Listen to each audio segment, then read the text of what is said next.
continue our discussion of photosynthesis today. All right, so what is today? Today's Friday. Last Wednesday, we talked about basically light and how that helps to run the photosynthetic reactions. We're going to talk about how this actually makes energy now. I'm going to make it big because I seem to be forgetting that lately. All right, so we're going to be talking about photosynthesis, photosystem 2, photosystem 1, and the Kelvin cycle. So it's just kind of an overview. All right, so we have these two reactions that make photosynthesis. All right, we're using light energy to create sugars. The light reactions, they're happening in the thylakoids of the chloroplast. All right, that's using light, using water, creating oxygen, NADPH, which is very similar to NADH. It's an electron carrier, and ATP. All right, so that's happening in those thylakoid membranes. Now, the Kelvin cycle is going to happen outside of the thylakoid membranes, but still in the chloroplast. So it's happening in the stroma. And that's going to use the ATP, use the NADPH that was made during the light reactions, as well as carbon dioxide in order to create sugars. All right, so let's start by looking at the light reactions. All right, so the light reactions, they are capturing energy in order to be transferred to other molecules to make an energy intermediate molecule for cellular work. All right, fancy way of saying we're using light energy to essentially create ATP, NADPH for that cell to use in other cellular processes. All right, so we have two photosystems associated with the light reactions. All right, so these photosystems, they're these complexes of molecules kind of grouped together that each individually will capture light. All right, so we have photosystem 1. All right, so that was discovered first, which is why it's 1. We also have photosystem 2. It was discovered second, but it is the first step in photosynthesis. All right, so don't let that catch you up. Photosystem 2 comes before photosystem 1 in the grand scheme of things here. All right, so let's look at kind of like the molecular features of these photosystems. All right, so both photosystem 1, photosystem 2, they will have a light harvesting complex, or that antenna complex that we talked about on Wednesday, those grouping of pigments to help collect light energy. All right, we're absorbing those photons, and we're transferring them via resonance energy transfer. All right, and we're transferring them to a reaction center. All right, so this is where the photosystems start to differ. All right, so the reaction center, the pigment that really brings that electron up to an excited state and loses that electron, is called P680 in photosystem 2 and P700 in photosystem 1. Now that's just referring to the specific length of wavelength that they are capturing light as. All right, so once they have become excited, all right, like we saw before, once those electrons are excited, they're really unstable. All right, so that energy is going to be quickly transferred to an electron acceptor. All right, now in photosystem, and I have a typo here. In photosystem 2, with the P680, so ignore this P700, all right, we're also producing oxygen gas. All right, so only in P680 we have this ability to split the atoms apart in water to create oxygen and hydrogen atoms. All right, so let's look at photosystem 2 first, because it's the first one in this scheme of the light reactions. All right, so it's the initial step. These excited electrons that are becoming excited in this photosystem are ultimately going to be transferred to photosystem 1. We're going to oxidize water, generate oxygen and hydrogen atoms. We're going to release some energy in the electron transport chain and essentially make an electrochemical gradient in order to drive ATP. All right, very similar to what we saw in cellular respiration with ATP synthase. All right, so just a quick note again, this photosystem is the only complex, all right, the only protein complex able to oxidize water in this way. All right, so it's very unique in this aspect. All right, so let's go step by step to see how this works. I know there's a lot of steps, and I know there's a lot of intermediates, so don't get bogged down in too much of the detail here. I just want you to broadly know what's going on. All right, so the first thing, all right, this photon is going to hit the photosystem and excite the electrons. All right, so we're exciting the electrons in the pigments all the way up to this reaction center. This reaction center is 680 because we're talking about photosystem 2. All right, once that becomes excited, right, it's really unstable. So we have to quickly transfer those electrons to the primary electron acceptor. All right, once it's in that primary electron acceptor, it's going to be transferred to a series of other molecules, phaophytin, QA, and QB. All right, so it's kind of being transferred along, shuffled along the assembly line here. Let's look a little bit more at how it's harvested, because I know this is kind of the details that get lost when you're trying to remember these. All right, so again, we have our reaction center here. Light is coming in, all right, being absorbed by a pigment molecule. All right, now that energy is being transferred among these pigment molecules until it reaches this pigment of P680. All right, it's very unstable because the electrons are excited. It's going to quickly, all right, bring those electrons to the primary electron acceptor. All right, that makes those electrons relatively stable again. All right, now we've lost electrons in our photosystem here. All right, we're donating them to this electron acceptor. So we need to gain them back. And the way that we do this is by oxidizing water. All right, we're splitting water apart, gaining those electrons from the water molecules to go replenish the ones that were lost, and have a byproduct of protons and oxygen. All right, so at this point, our electrons are excited. They've been transferred from phaophytin to QA to QB. On that molecule of QB, it's going to leave photosystem 2 and enter into the electron transport chain. All right, again, this is happening very similar to what we saw in cellular respiration. Right, it's a series of reactions, a series of electron carriers with increasing electronegativity that those electrons are going to be passed to. All right.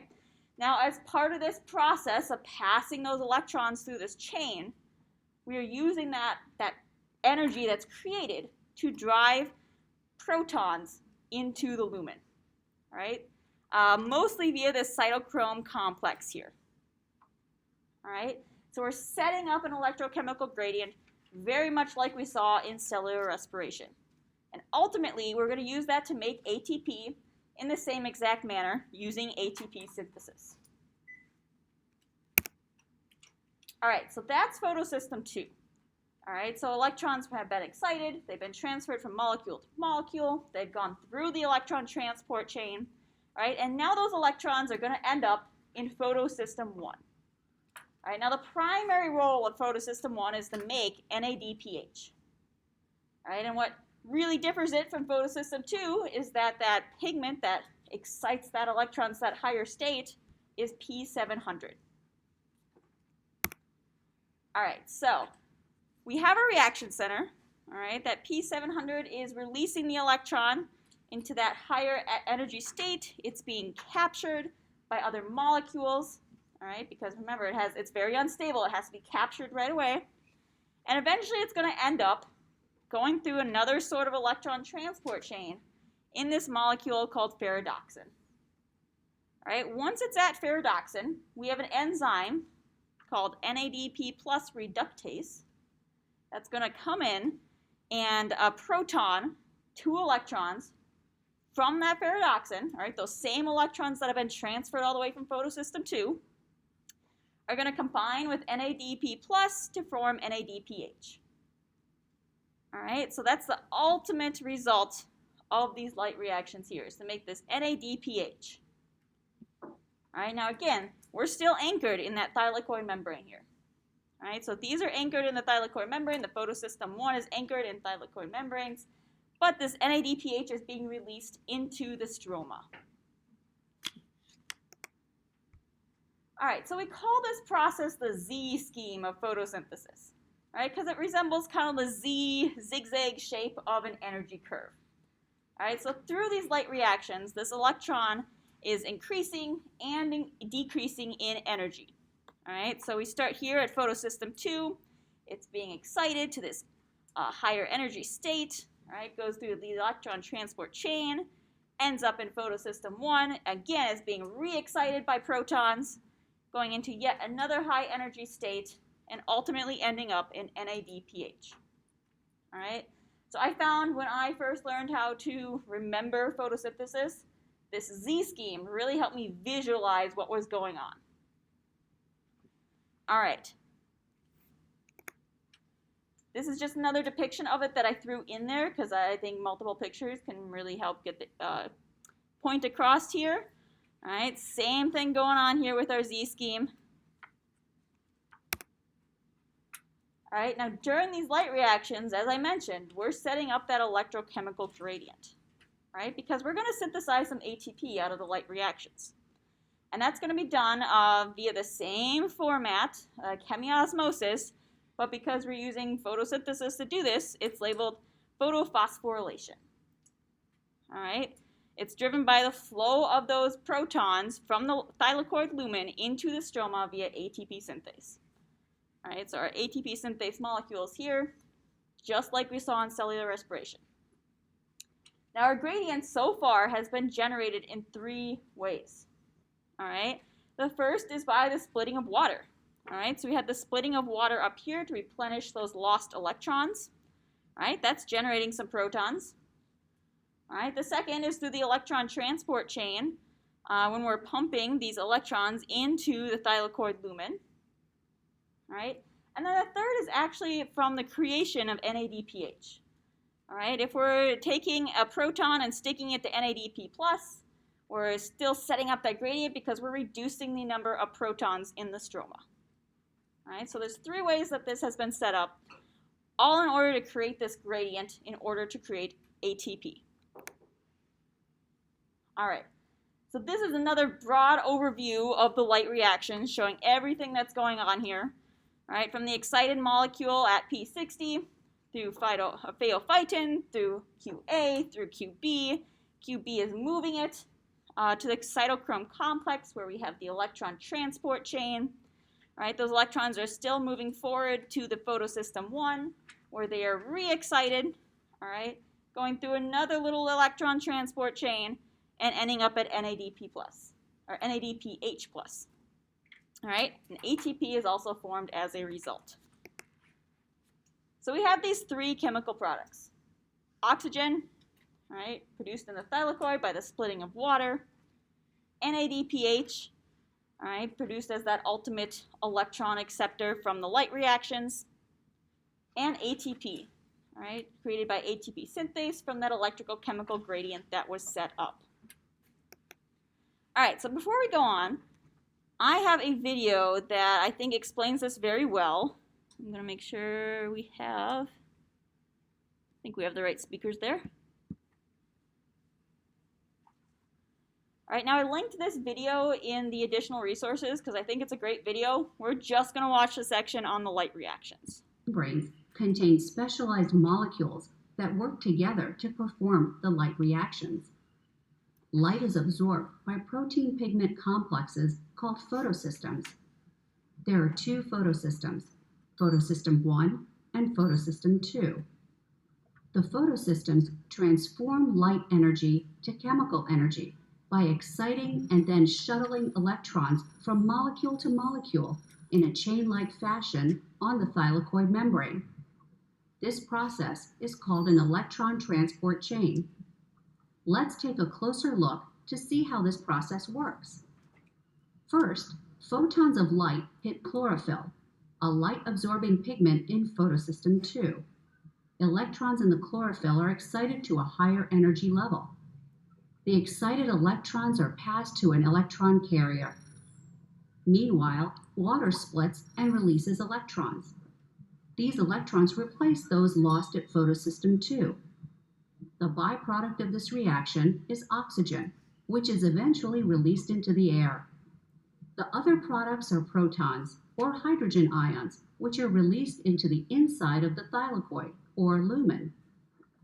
The excited electrons move to the cytochrome complex. Some of the energy from the electrons is used by the cytochrome complex to transport additional protons into the lumen. The second electron carrier, a protein inside the lumen, receives the electrons and passes them to photosystem 1. These electrons have now lost most of the energy they gained from light in photosystem 2. Photons of light hit chlorophyll in photosystem 1 and excite the electrons again. The electrons are then passed to the third electron carrier. Finally, these electrons are either recycled or they interact with an enzyme and NADP+, the final electron acceptor of the light reactions, to form NADPH. Some of the energy from light is now stored in the reduced molecule NADPH. Some of the energy released from the transfer of electrons established a proton gradient across the thylakoid membrane. Protons that accumulated in the lumen diffuse into the stroma through an enzyme called ATP synthase. ATP synthase uses the potential energy of the proton gradient to combine ADP with inorganic phosphate to form ATP. In this way, the potential energy is transformed into chemical energy stored as ATP. ATP and NADPH now have stored energy from the light reactions. This energy can be used in the Calvin cycle. This light-driven electron transport chain is usually continuous in the presence of sunlight.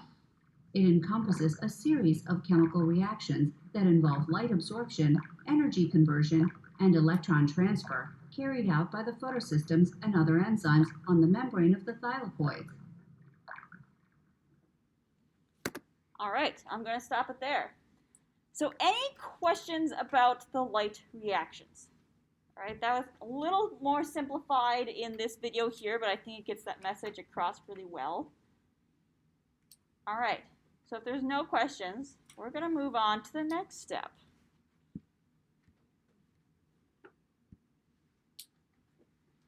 All right, so we have the light reactions. We have created oxygen that's going to be released from the leaf, NADPH and ATP. This NADPH and ATP are going to be pumped into the stroma of the chloroplast, and this is where the Calvin cycle occurs. All right, so we're using that ATP and NADPH. We're also using CO2 that has been pumped in through the leaves, and we're creating sugars. All right, now the Calvin cycle, you'll often see it written out as like the dark reactions or the light independent reactions. All right, they don't need to have light to work, but they rely on the light reactions to supply them with the energy to go through the cycle. All right, another name it's known by is the Calvin-Benson cycle. All right, so it has a lot of names. So basically in the Calvin cycle, we're taking the carbons in carbon dioxide and incorporating them into carbohydrates. All right, so this is called carbon fixation. Now these carbohydrates that are created, they can be precursors to other organic molecules, or they can be used as energy storage. Say we build up some starch molecules and that plant will store starch in order to break down at a later time. All right, but this requires a massive energy input. All right, so this is why it relies on the light reactions. For every 6 molecules of CO2 incorporated, we need 18 ATP and 12 NADPH. All right, so this is an energy hog. All right, now ultimately, in the Calvin cycle, we're going to create glyceraldehyde 3-phosphate. Now this should ring a bell. All right, this should be a familiar word. Where have we seen this before? Glycolysis and cellular respiration. Yes. All right. So this is the molecule right before it is broken down into pyruvate. All right. So just like it can be broken down, we can also put 2 of these together to build up that glucose molecule once again. So we can build glucose from glyceraldehyde 3-phosphate. All right. So the Calvin cycle has a lot of steps going on here. All right. So what I'm going to show you in the next 3 slides are the details that I want you to know.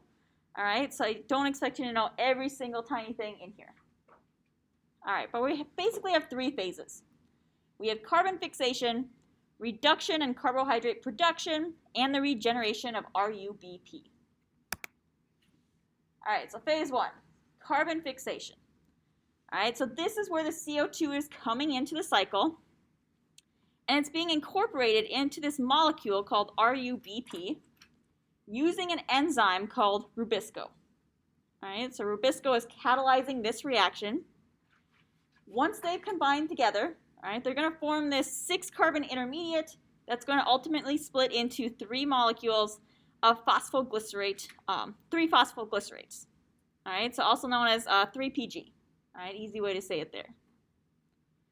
All right, that's the carbon fixation step. We are taking in carbon dioxide, fixing it to an organic molecule in order for it to go on to the next step of the process.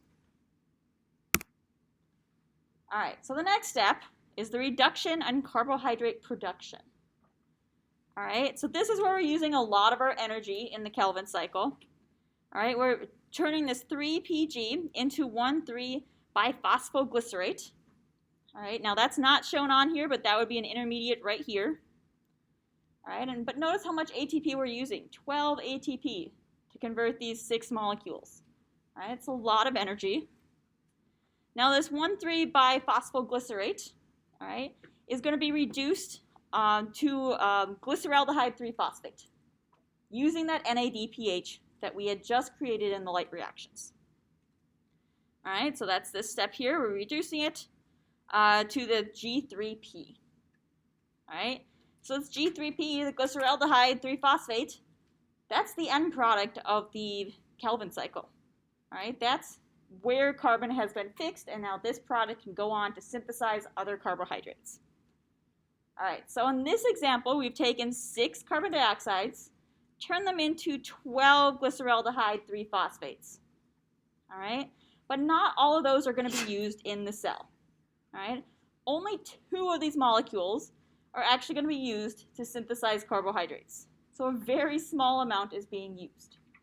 The rest of those are going to go on to the next step in the Kelvin cycle in order to regenerate RUBP. Right? So just a small amount that the cell is actually incorporating into sugars. All right, so that last step is taking the remaining 10 glyceraldehyde 3-phosphates and converting that into 6 RUBP. All right, so RUBP, that's that molecule that we began our cycle with. All right, we have to build that molecule back up so we can continue the cycle over and over. All right, this step also uses a fair amount of ATP.